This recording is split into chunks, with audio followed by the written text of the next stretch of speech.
Hello and welcome to Fox 29's News Now on this Tuesday morning. We're going to get started with some local news happening today.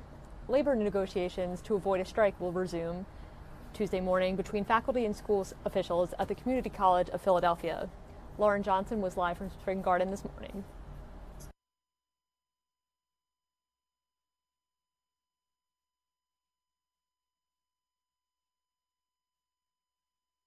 Well, this morning we're in the middle of negotiations that resumed at 9:30. They were here late last night talking over the table, and the mediator says the college is open, the classes will be held as long as the meetings continue. Faculty and staff say they don't want to strike at the expense of these students who are here to learn. They hope to meet some common ground with school administrators, but they're willing to if necessary. The group of almost 1,200 full-time and part-time faculty, as well as classified staff members, are hoping to get more in the way of salary and benefits and much less in the way of workload. Many of them saying they did not choose this profession to get rich, but it's become an issue when some workers have to work several jobs or rely on state assistance to eat dinner at night. All of this is happening on campus just a few weeks before the end of the semester. Initially, the union sought raises of more than 26% over the life of their contract, but the school says those demands are far too high. That would have increased the college's current cost by $82.8 million. So the strike vote came last week after 3 years of trying to negotiate those contracts. We'll have to wait and see what comes out of today's meeting, middle ground or a strike. Back to you guys.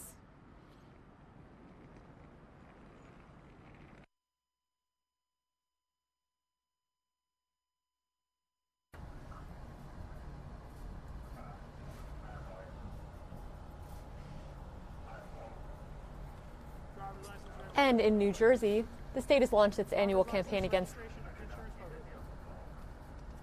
distracted drivers, particularly those who text while driving. Authorities say 207 police departments and law enforcement agencies are getting more than $1 million in grants overall for additional patrols to issue tickets. The distracted driving fines range between $200 to $400 for a first offense and can lead to license suspensions beyond a third offense. The targeted enforcement campaign began Monday and runs through April 21st, coinciding with National Distracted Driving Awareness Month. During last year's enforcement period, officers issued more than 13,000 tickets for cell phone use while driving and nearly 6,000 tickets for careless driving. Police also issued more than 6,500 speeding tickets and more than 5,700 seatbelt citations. We're starting to see like a lot of distracted driving. So with the grant that we have, the You Drive, You Text, You Pay, we've utilized that grant money to increase enforcement. Myself and my partner both observed you with the phone in front of your face. Whether you were texting, calling, or not using it at all, it's against the law for you to be even touching that device while driving the vehicle. April is Distracted Driving Awareness Month, and we are doing additional enforcement for distracted driving. Okay, so I am issuing the summons.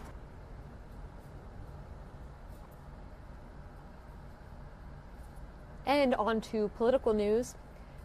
There are more problems for former Vice President Joe Biden. Will it affect a potential run for the White House? Doug Luzader joined Fox 29 Good Day this morning. Troubling comments anyway for former Vice President Joe Biden. The possible presidential contender is facing moral allegations of inappropriate conduct with women when he would meet them. So now the question is, will it derail any plans for 2020? And it's interesting, Doug, because the women are saying, well, it wasn't really sexual harassment, but I was made to feel uncomfortable by what he was doing.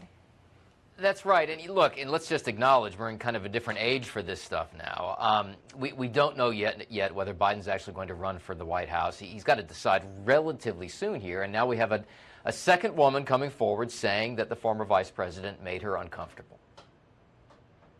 Joe Biden is an old hand at politics, but his hands and his demeanor are now the issue. It's not rape, but it doesn't need to be rape to not be right. Another woman has come forward alleging inappropriate conduct by Biden. Amy Lapos is a former congressional aide who says Biden went too far during a campaign stop back in 2009. He walked up to me and wrapped his hands around my face like that and pulled me in and started rubbing noses with me. That follows claims from Nevada politician Lucy Flores, who says Biden smelled her hair and kissed the back of her head during a campaign appearance, making her uncomfortable.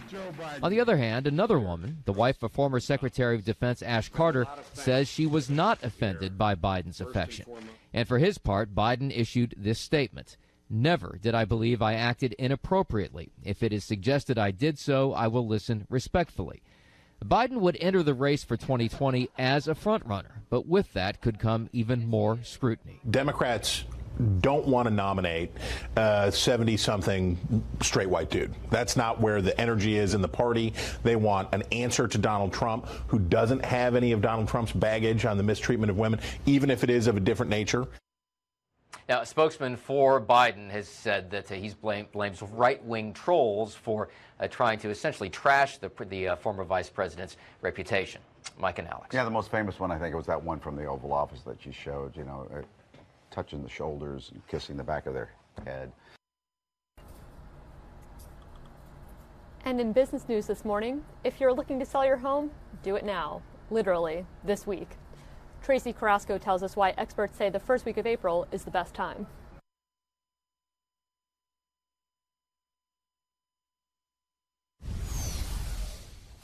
Hey, want to sell your house? I've put it on the market right now. Right now, this week, first week of April. So, Tracy, why is this week the best week?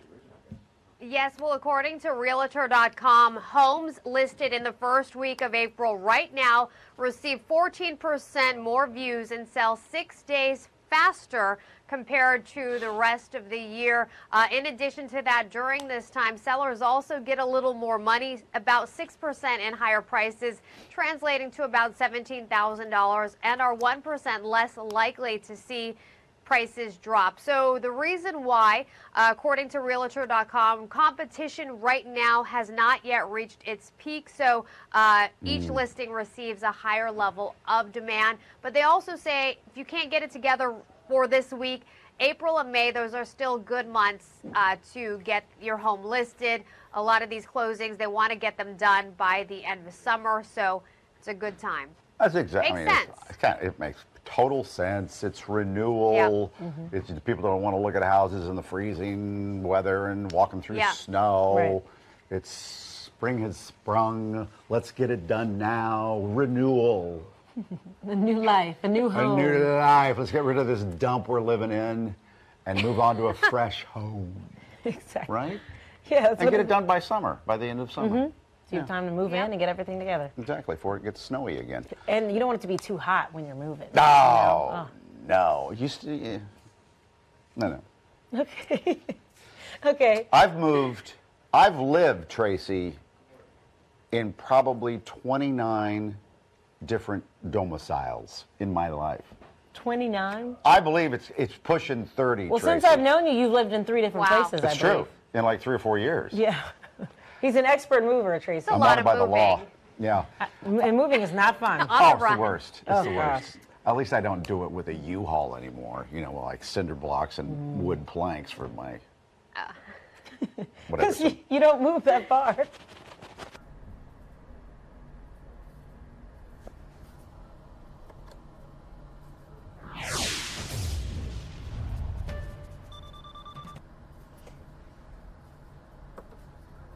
And now to our Fox 29's Weather Authority.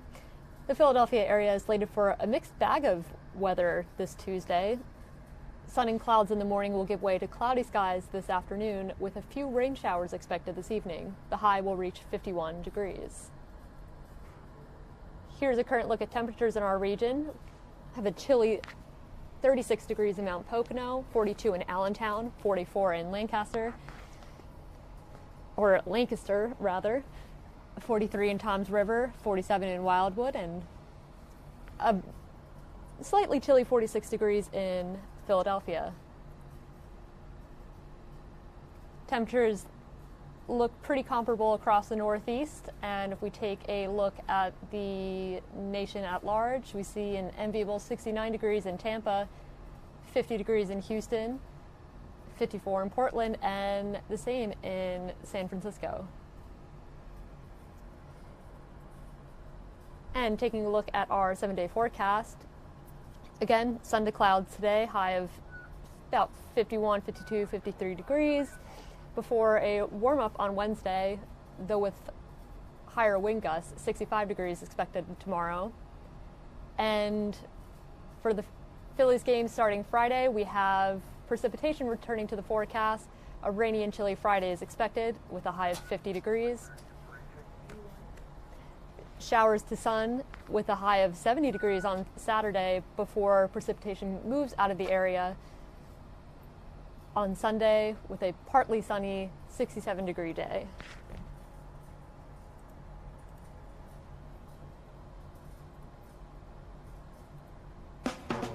And don't forget to download the updated Fox 29 Weather Authority app for the latest forecast.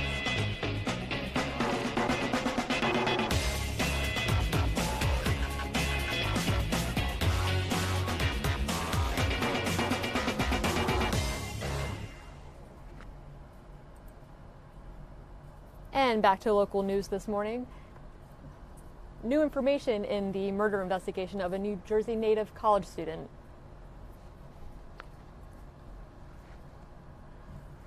The coroner says 21-year-old Samantha Josephson died from multiple sharp force injuries after she got into the wrong car Friday night. Police say the University of South Carolina student thought she was getting into the Uber she had called. Investigators charged the driver of the car, Nathaniel Rowland, with murder.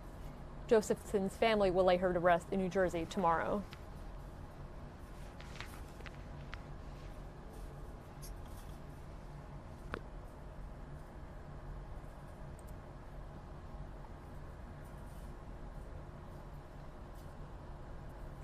And continuing with local news this morning from Montgomery County, one of the Marine pilots who died in a helicopter crash during a training mission in Arizona is from Montgomery County. 34-year-old Major Matthew Wagon was from Ambler. He died alongside 30-year-old Captain Travis Brannon of Nashville, Tennessee. The Marine Corps says their Viper crashed Saturday night while the pilots were flying at the Air Station Yuma training grounds.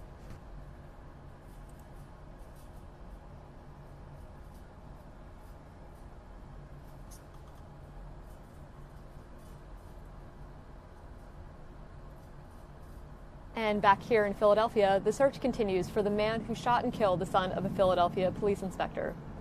20-year-old Nicholas Flacco, a student at Penn State, was out celebrating the Phillies' win with friends in FDR Park Saturday when he was shot. Police say the shooter may have been dared by Flacco's friends to fire his weapon because they did not believe his gun was real. I think this was just a matter of intoxication by alcohol. Because who in their right mind would dare someone to shoot at them? The incident was one of 5 homicides in the city over the weekend. There is currently a $35,000 reward for information leading to Flacco's killer.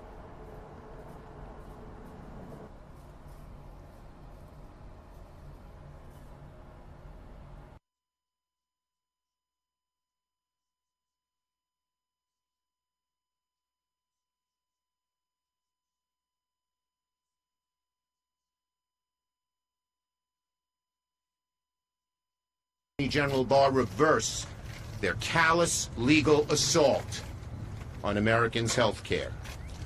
Republicans failed, as you may recall. Republicans failed to pass any of their health care plans in Congress. So they're trying to repeal health care in the courts. This reeks of desperation, and they do not have a backup plan. Last night, the president tweeted that they will come up with their plan in 2021. Translation, they have no health care plan. It's the same old song they've been singing. Therefore, repeal, they have no replace.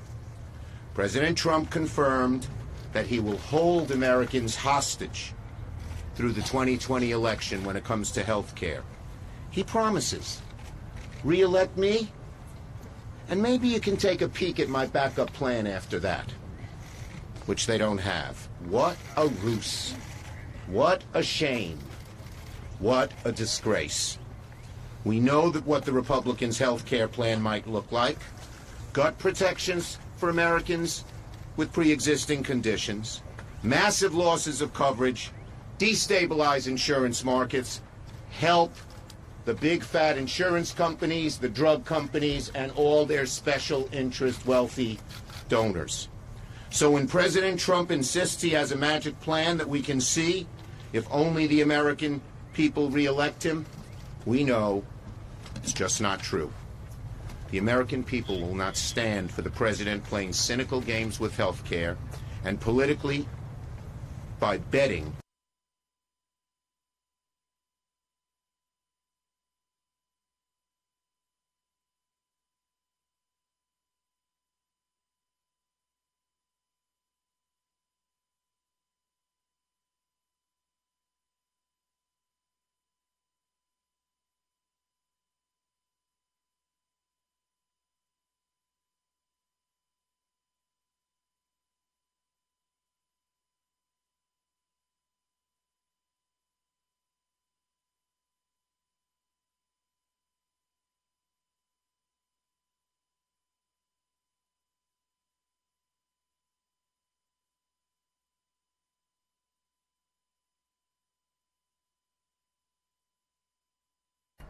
And it looks like we have some troubleshooting to do on our end.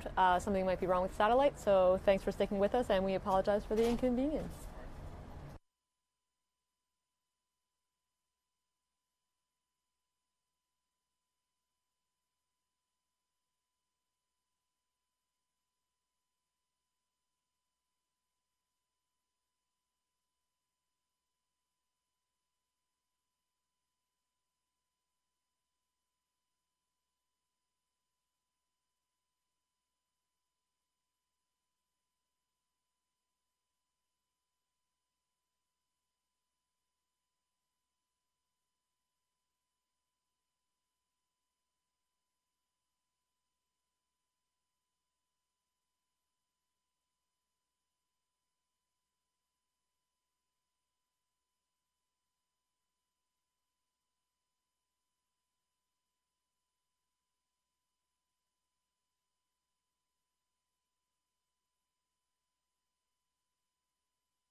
And moving on to local news until we get that shot back of the Democrats calling on the Trump administration to not dissolve Obamacare.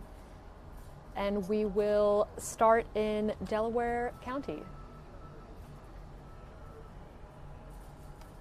A warning from one father to other parents in Ridley Township. Bill Moss posted this video to Facebook. It shows his daughter running inside their home while a gold sedan drives slowly down the street. Moss says the driver approached his daughter and tried to lure her to his car at the corner of Dale and Seacan roads.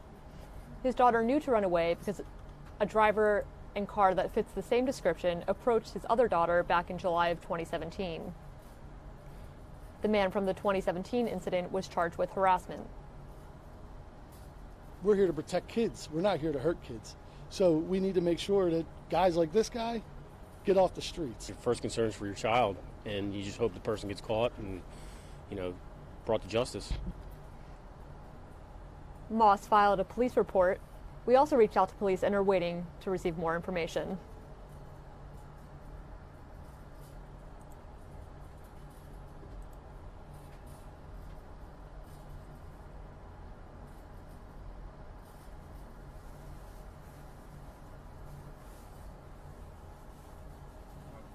And in Bucks County, a Tullytown community is rallying around a neighbor battling cancer.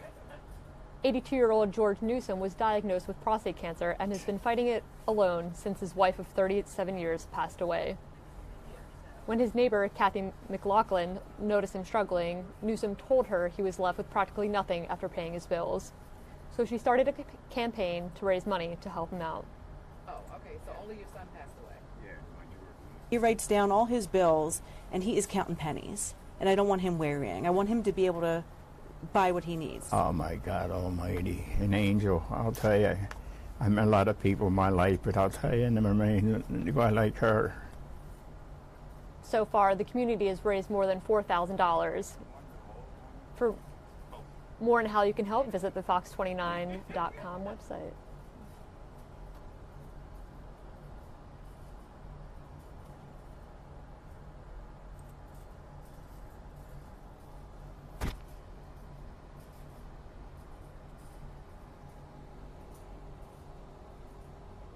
Moving on to sports, a must-watch game for the Phillies tonight. Bryce Harper returning to Washington, D.C. for the first time as visitor. Harper was just 19 years old in 2012 when he made his big league debut as a member of the Nationals. He was the player that was supposed to turn things around for Washington, and even though he did help them go from one of the worst teams in the league to one of the best, Washington never won a playoff series in his 7 seasons with the team. After signing a 13-year deal with the Phillies, Bryce says he's not sure what to expect from the fans there tonight.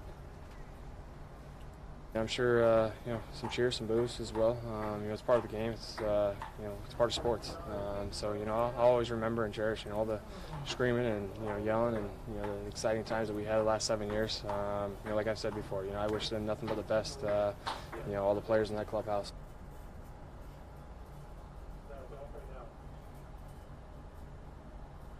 And this might be a good indication of how Harper will be received. D.C.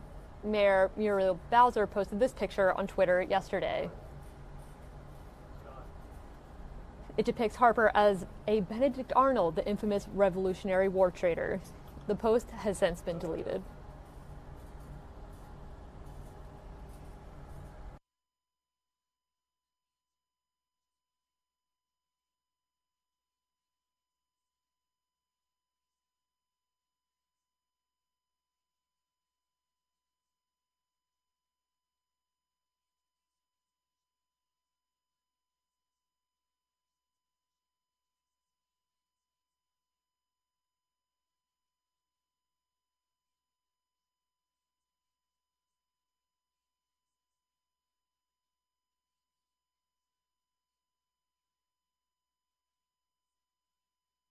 And thanks for staying with us. We're going to go back to the Democratic presser.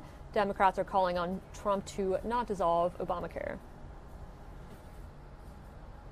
Most children like Bodie from Concord, a young boy who lives with spinal muscular atrophy.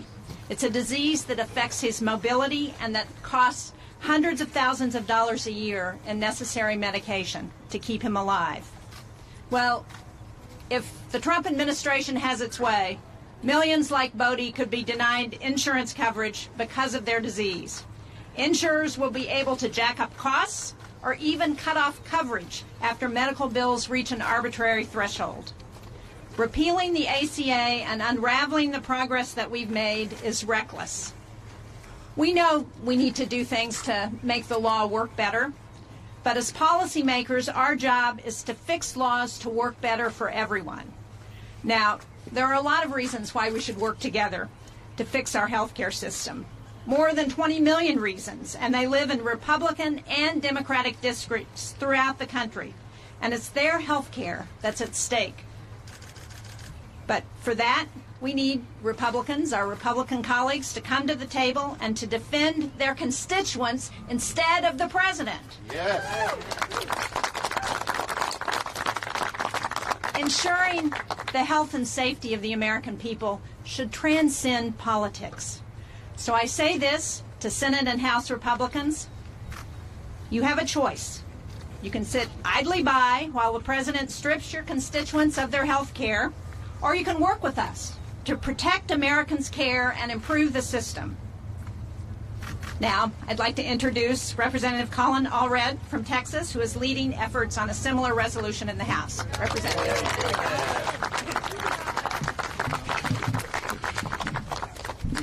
Well, good morning, and thank you, Speaker Pelosi, Senator Sheen, and Senator Schumer for organizing this effort. I am so proud to be helping to lead this fight.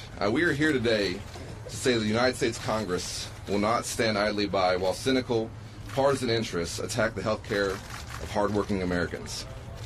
I came to Washington to get things done, and I'm proud to lead this resolution to assure Americans that this Congress will not allow protections for people with pre-existing conditions to go back to the bad old days when they're thrown off their health care when they get sick. My home state of Texas has the highest uninsured rate in the country. And if this attack is successful, millions of Texans will have their health care taken away. No law is perfect, which is why I'll work with anyone to protect those with pre-existing conditions and to lower costs across the board for the American people. This is a personal fight for me. My mother is a breast cancer survivor, and my wife Allie and I just had a baby. Both of those are pre-existing conditions. And last year, the day that the House of Representatives voted for the AHCA to repeal the Affordable Care Act, I met a woman named Natalie Cortez. Natalie came to my event that day from chemotherapy. She had stage 4 cancer. And she told me that her goal was to fight her cancer for as long as possible so that her 2 children, Hugo and Mia, would know her. Natalie was a lawyer, married to a law professor at SMU in Dallas. And I'm proud that her husband, Nathan, who survives her, joined me at the State of the Union earlier this year. Unfortunately, we lost Natalie, but her fight goes on. She spent her final months, while she was saying her goodbyes, while she was making her preparations, talking to her friends and neighbors, posting on social media, going to events, and talking about the importance of health care and how this shouldn't be a partisan issue. And that's why I urge my Republican colleagues in the House and the Senate to put politics aside and to join us in standing up for the health care of all Americans.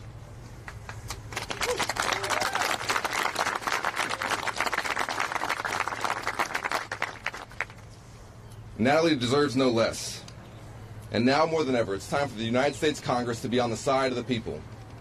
On the very first day of this Congress, we took action to make sure that the House of Representatives would stand up and defend the Affordable Care Act in court.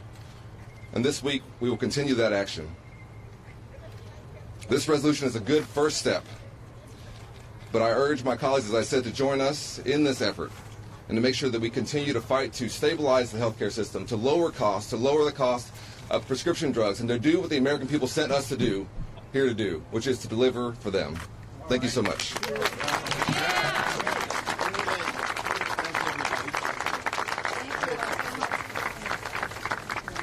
Good job.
And thanks for sticking with us. We are going to turn back to Washington.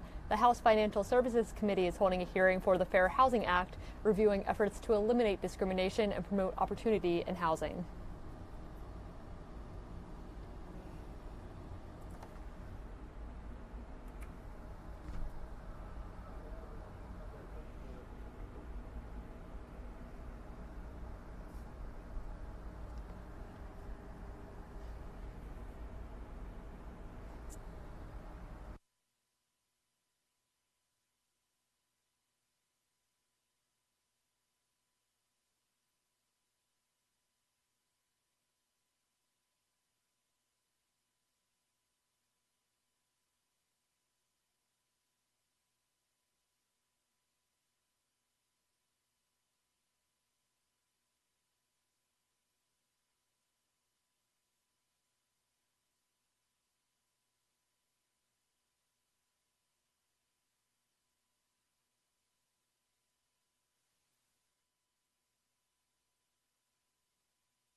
And it looks like we're having some issues with the sound on our end, so we are going to turn it over, go back to, rather, the Democrats on Capitol Hill. Democrats condemn in the strongest of terms the Republican attacks against the American people. And that is why we are here today. Today, Senate and House Democrats are introducing resolutions to reverse this misguided and cruel decision by the Trump administration's Department of Justice. All 47 Democrats in the Senate are united in demanding that President Trump and Attorney General Barr reverse their callous legal assault on Americans' health care. Republicans failed, as you may recall. Republicans failed to pass any of their health care plans in Congress. So they're trying to repeal health care in the courts. This reeks of desperation, and they do not have a backup plan. Last night, the president tweeted that they will come up with their plan in 2021. Translation, they have no health care plan. It's the same old song they've been singing. Therefore, repeal, they have no replace. President Trump confirmed that he will hold Americans hostage through the 2020 election when it comes to health care. He promises, re-elect me, and maybe you can take a peek at my backup plan after that, which they don't have. What a ruse. What a shame. What a disgrace. We know that what the Republicans' health care plan might look like. Gut protections for Americans with pre-existing conditions, massive losses of coverage, destabilize insurance markets, help the big fat insurance companies, the drug companies, and all their special interest wealthy donors. So when President Trump insists he has a magic plan that we can see if only the American people re-elect him, we know it's just not true. The American people will not stand for the president playing cynical games with health care and politically by betting with the health of 20, 30, 40 million Americans. He is sure to lose. Don't let President Trump fool you, America. Republicans are not the party of health care. They are the party that wants to end your health care. We Democrats will not stop fighting tooth and nail to protect Americans' health care today, tomorrow, and on in through 2021. Leader Pelosi. Good morning, everyone. It's an honor to join the distinguished Democratic leader of the United States Senate, Senator Shaheen, a leader on protecting the care of the American people, and Colin Allred from the House of Representatives, a freshman member who's taken the lead on this issue from day one in the Congress. We're here to condemn what the president did. Last week, the Trump administration radically expanded its war on the Affordable Care Act, on Americans' health care, asking the court to strike down every last provision of the ACA. The distinguished leader went through some of the concerns, some bear repeating. Imagine that he would say, after the Republicans misrepresented their position on pre-existing conditions. Remember during the campaign they said, oh, we're for the benefit of not having pre-existing conditions be a barrier to your access to health care. They said that in spite of the fact that over and over again they had voted to eliminate that benefit. And now the president is acting in a way to not only eliminate that benefit, which is so important, also to eliminate a companion benefit that goes with a pre-existing condition, to eliminate the ban on lifetime limits and annual limits on people who need health care. This is terrible. Being a woman, no longer a pre-existing condition under the ACA. Up to 26 years of age, you can be on your parents' policy. Lengthening the stability and the solvency of Medicare. They don't care. They think Medicare should wither on the vine. That is the Republican mantra. When Medicare was passed, they said it would lead to a socialist dictatorship. They do not believe in a public role. They are anti-governance. So this is not an issues fight or a legislative fight. It's a values fight for our country, that we value the health and well-being of the American people, and we recognize that their financial stability is related to their health stability. The Medicaid expansion, as the distinguished leader said, this isn't just about the 20 million people who now have access to quality, affordable health care. It's about over 150 million families who have better care, better benefits. Again, no lifetime limits, no pre-existing condition ban, and some of the other provisions that I mentioned. Better benefits, lowering the increase in cost, improving the health. Not just the health care, but the good health of America. It's about prevention. It's about nutrition. It's about so many things that perhaps they don't understand. But what we do understand is they do not believe in public policy that affects the good health of the American people. And that is why we are going to have this resolution debated on the floor today, voted tomorrow. From day one, Congressman Colin Allred, a freshman from Texas, led the way. House Democrats voted to throw the full legal weight of the Democrats in the House of Representatives, and we hope that some Republicans would join us, against the Texas lawsuit. He's from Texas.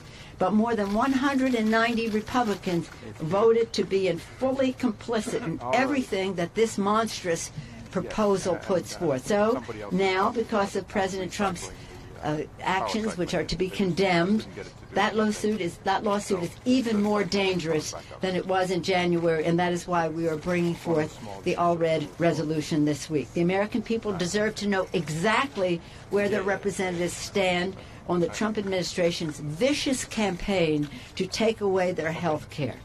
This is so interesting because the president has been trying to do away with the Affordable Care Act from day one. We know that. And the way it was protected was not just by our inside maneuvering. It was because of the outside mobilization of so many groups, many who are present here today. 10,000 events. They had 10,000 in Alzheimer's, 10,000 events around the country. The little lobbyists, the patient advocacy groups, HCAN, Protect Our Care, all kinds of organizations and individuals coming forth with the power of their individual stories. It wasn't just about statistics, as compelling as they are. It was about the individual stories, and the individual stories of little children born with a pre-existing condition, whose families need everything there. They need the health care, but they need Medicaid as well. Little children with a pre-existing condition, the president is saying to them, you now have a lifetime limit on the care the insurance you can receive. Saying to little children, your pre-existing condition is going to ban you from having health care that is affordable. You can have health care, but the cost will go through the roof. That's what the president is saying to these little children, not to mention every other age group, and what he's saying to seniors as far as Medicare and Medicaid, et cetera, are concerned. So Democrats will fight for the people. For the people agenda for all of us was lowering health care costs, lowering the cost of prescription drugs, preserving the pre-existing medical condition as we increase the paycheck to increase their financial security, and have H.R. 1, which is our fight against big dark money in politics. When we pass that as the law of the land, the American people have confidence that we can lower their prescription drug prices, protect their health care, increase their paychecks. And again, today is Equal Paycheck Day, so Equal Pay Day. So hooray for us for passing under Rosa DeLaura's leadership, equal pay for equal work. They're all connected because it's about the financial as well as the health security of the American people. And now it is my privilege to bring to the podium, yield the podium in front of the Supreme Court to Senator Shaheen, who has been such a tremendous leader on this subject in the United States Senate and in the country. Senator Shaheen. Good morning, and thank you very much, Speaker Pelosi. I'm honored to be here with Leader Schumer, with Speaker Pelosi, with Congressman Allred, and with all of our colleagues from the House and Senate. We are here this morning to say that we oppose the Trump administration's effort to overturn health care for Americans, and we are going to make the case every way we can that all Americans in this country deserve access to affordable health care when they need it. The Department of Justice scheme to completely invalidate the Affordable Care Act puts millions of Americans at risk of being unable to afford or simply not be able to have access to their current health care plans.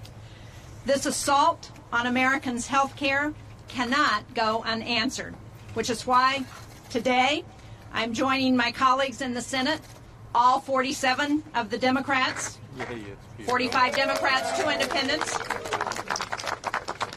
to introduce a resolution that calls on the Department of Justice to reverse its position in the Texas v. United States lawsuit.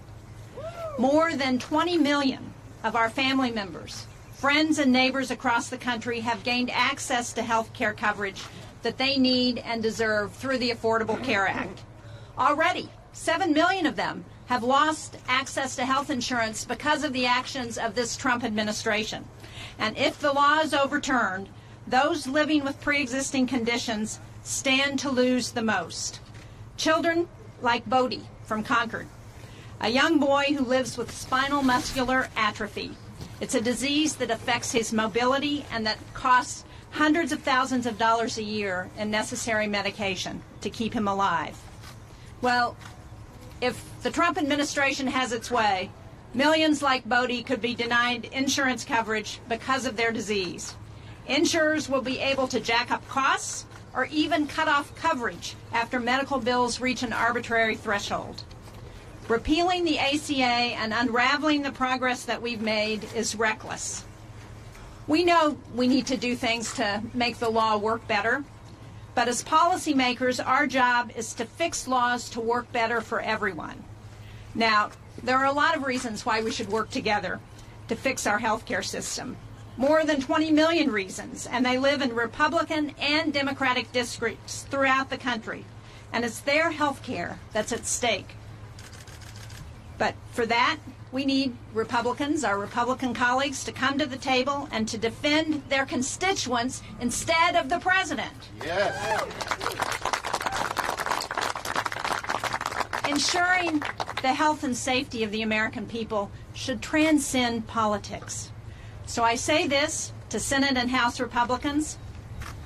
You have a choice. You can sit idly by while the president strips your constituents of their health care, or you can work with us to protect Americans' care and improve the system. Now, I'd like to introduce Representative Colin Allred from Texas, who is leading efforts on a similar resolution in the House. Representative. Well, good morning, and thank you, Speaker Pelosi, Senator Sheen, and Senator Schumer for organizing this effort. I am so proud to be helping to lead this fight. We are here today to say that the United States Congress will not stand idly by while cynical, partisan interests attack the health care of hardworking Americans. I came to Washington to get things done, and I'm proud to lead this resolution to assure that Americans that this Congress will not allow protections for people with pre-existing conditions to go back to the bad old days when they're thrown off their health care when they get sick. My home state of Texas has the highest uninsured rate in the country. And if this attack is successful, millions of Texans will have their health care taken away. No law is perfect, which is why I'll work with anyone to protect those with pre-existing conditions and to lower costs across the board for the American people. This is a personal fight for me. My mother is a breast cancer survivor, and my wife Allie and I just had a baby. Both of those are pre-existing conditions. And last year, the day that the House of Representatives voted for the AHCA to repeal the Affordable Care Act, I met a woman named Natalie Cortez. Natalie came to my event that day from chemotherapy. She had stage 4 cancer. And she told me that her goal was to fight her cancer for as long as possible so that her two children, Hugo and Mia, would know her. Natalie was a lawyer, married to a law professor at SMU in Dallas. And I'm proud that her husband, Nathan, who survives her, joined me at the State of the Union earlier this year. Unfortunately, we lost Natalie, but her fight goes on. She spent her final months, while she was saying her goodbyes, while she was making her preparations, talking to her friends and neighbors, posting on social media, going to events, and talking about the importance of health care and how this shouldn't be a partisan issue. And that's why I urge my Republican colleagues in the House and the Senate to put politics aside and to join us in standing up for the health care of all Americans.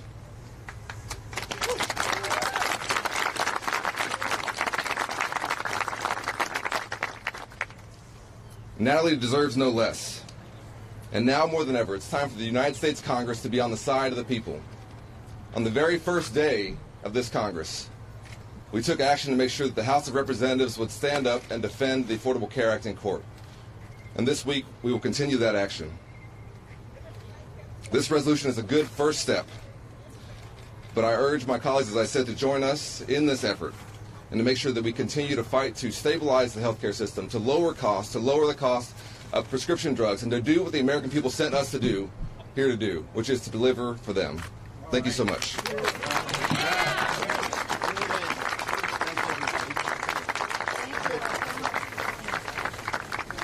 Good job. Great job.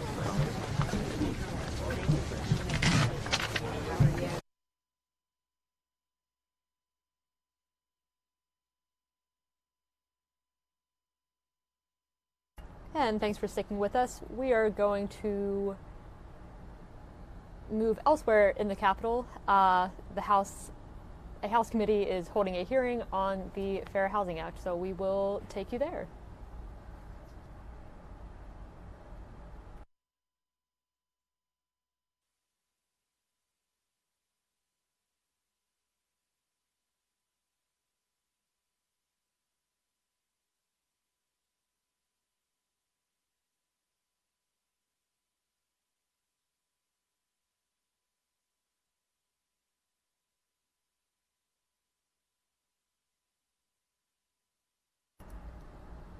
And it looks like the sound issues might be coming directly from the Capitol this morning.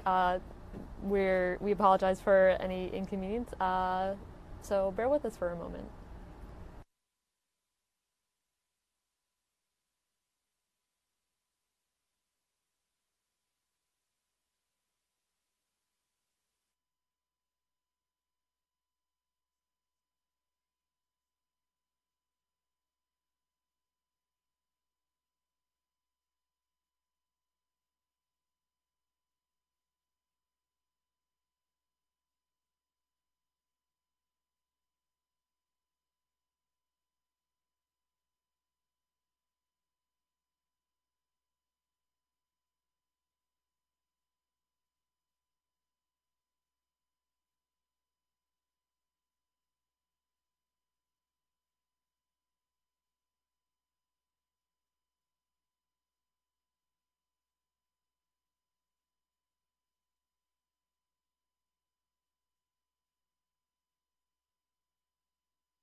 And thanks for sticking with us. We are going to move on to some local news now regarding the country's potential first ever safe injection site. City officials and community members gathered last night to discuss the city's controversial plan to support a safe injection site amid the opioid crisis. The nonprofit organization Safe House Philly wants to open the injection site at a building on the 1800 block of Hilton Street in Kensington. It would be the nation's first injection site of its kind, where medical personnel would be on standby to assist drug users experiencing an overdose. Tensions ran high last night at the meeting as those for and against the site voiced their opinions. How much money have we put out for this opioid thing and we don't do for our schools? The facility is going to be there to help. It's going to be there to help to save lives, and it's going to be a place where if they want to get help, if they're ready, then we're ready for them. Safe House Philly says they are also looking into a possible second site in Center City. The group is set to detail their plans to the community at a meeting Thursday at 6:30 p.m. at the Heitzman Rec Center.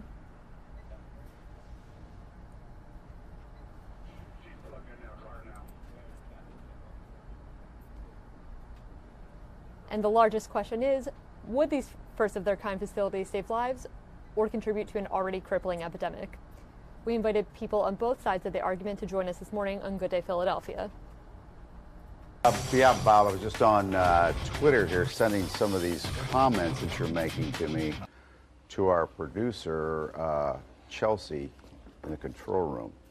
We're talking about these safe injection sites. You know, the debate continues with Kensington residents getting kind of upset, some of them, during a community forum held last night. So the nonprofit organization Safe House Philly wants to open this injection site at a building on the 1800 block of Hilton Street in Kensington. It would be the nation's first injection site of its kind, where medical personnel would be on standby to assist drug addicts experiencing an overdose.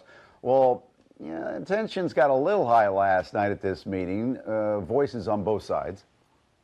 I know I can go here and use, and if I OD, I'm still going to live. The facility is going to be there to help. It's going to be there to help to save lives, and it's going to be a place where if they want to get help, if they're ready, then we're ready for them. No one associated with Safe House was present at the meeting last night, but the group is set to detail their plans to the community at a meeting that's going to be this Thursday at 6:30 in the evening at the Heitzman Rec Center there. The nonprofit also says it wants to open a second injection site. That's what the word is, and that could possibly be here in Center City. Well, Philadelphia City Councilman Mark Squilla is here. He represents the Kensington area of our city. Also joining us now is Roz Picardo of Operation Save Our City, who is in favor of the site. All right, Roz, let's start with you, if I can call you Roz, if you don't mind. I'm good with that.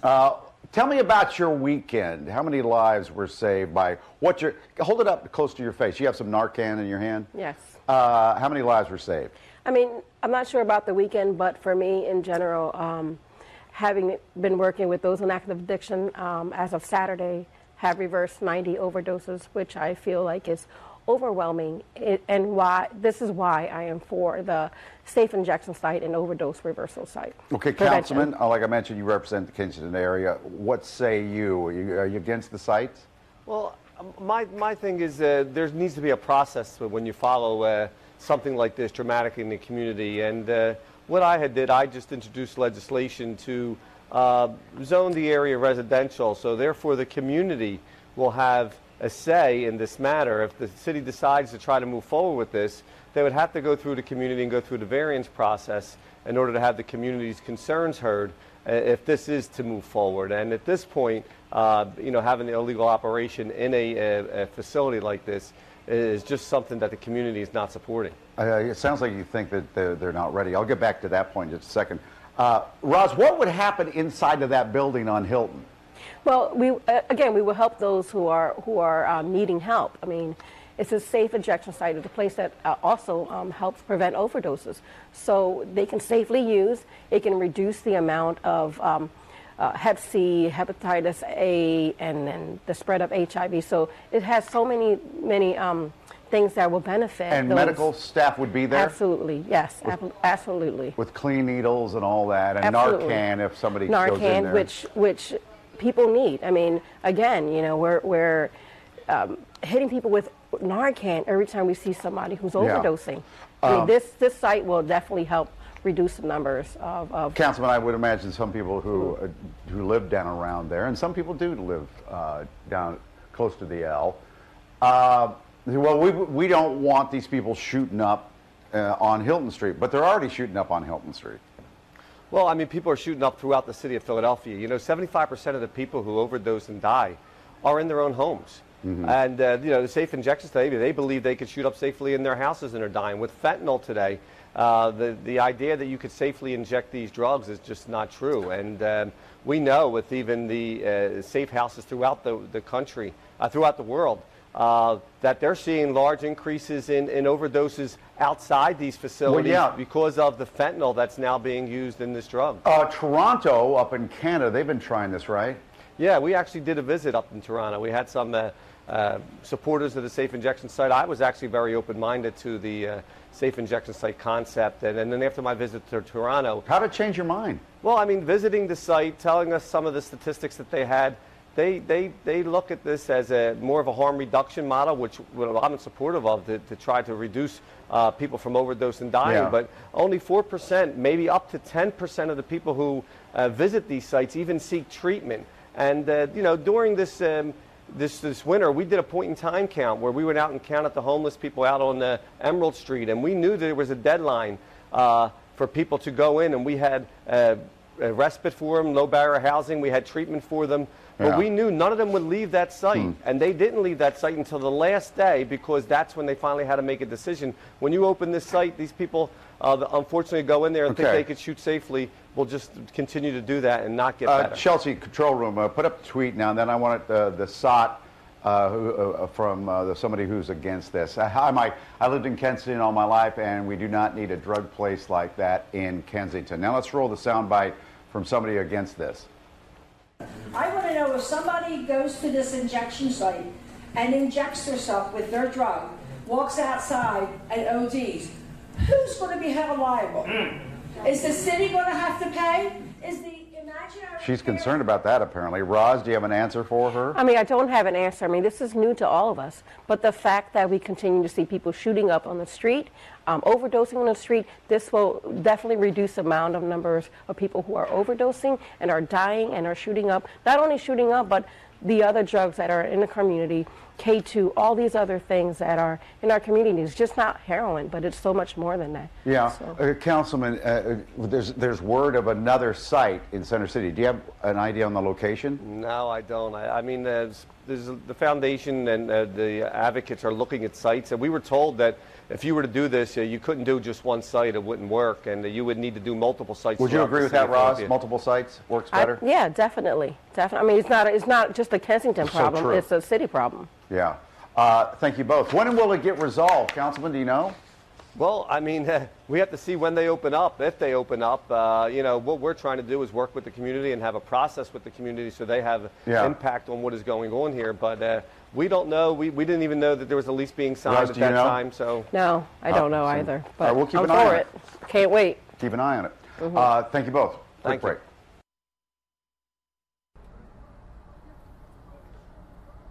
And in some lighter news, this rookie cop went viral for an April Fool's Day prank yesterday, and this morning, Thumper, the world's first drug-sniffing bunny, joined Good Day Philadelphia. Okay, so we got fairly into the April Fool's thing yesterday. Weren't the only ones, though.